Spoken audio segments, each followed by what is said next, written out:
In a world filled with brokenness and pain, one question still echoes through time. Who is my neighbor? A lawyer asked Jesus this very question, but Jesus did not respond with a definition. He responded with a story that would pierce hearts for generations.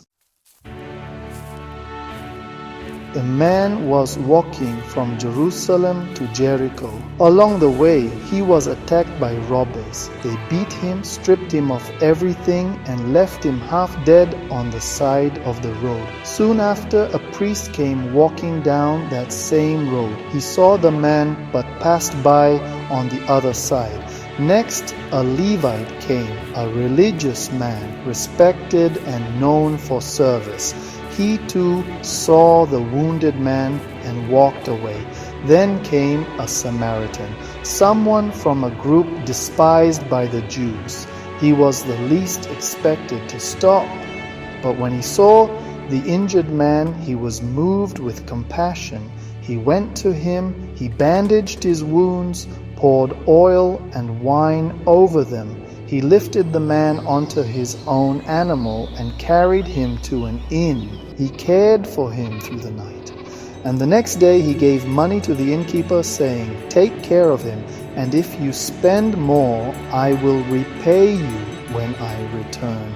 Jesus then asked, "Which of these three do you think was a neighbor to the man who fell among robbers?" The answer came, "The one who showed mercy." And Jesus said, "Go and do likewise."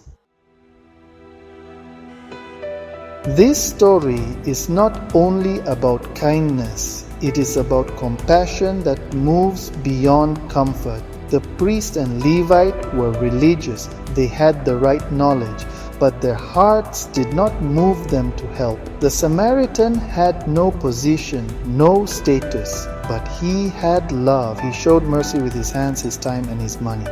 Jesus was not simply teaching a lesson on helping strangers. He was tearing down the walls of race, religion, and social class. He was showing that love does not ask, "Do you believe what I believe?" It asks, "Are you hurting and can I help?" The question is no longer, "Who is my neighbor?" The real question is, will I choose to be a neighbor? Look around you. Today, there are people that are dead, not always physically, but emotionally, mentally, and spiritually. They are passed by every day. People scroll past pain. They walk past suffering. They say someone else will help. But Jesus is asking each of us, will you stop? Will you care? Being a neighbor is not always convenient. It costs time. It may cost reputation. It requires mercy and compassion, but it reflects the heart of God. Your neighbor is not just the person who looks like you, talks like you, or lives where you live. Your neighbor is the person in front of you who needs mercy, love, and care. Sometimes being a neighbor means giving. Sometimes it means listening. Sometimes it means carrying someone when they can no longer walk. The road from Jerusalem to Jericho is not just a place in history. It is the path we walk each day. There will always be wounded souls lying in our path. There will always be a choice, pass by or stop. Jesus is still speaking to us today. Go and do likewise. Luke 10:36-37. May God give us the grace to be a good neighbor like the Samaritan.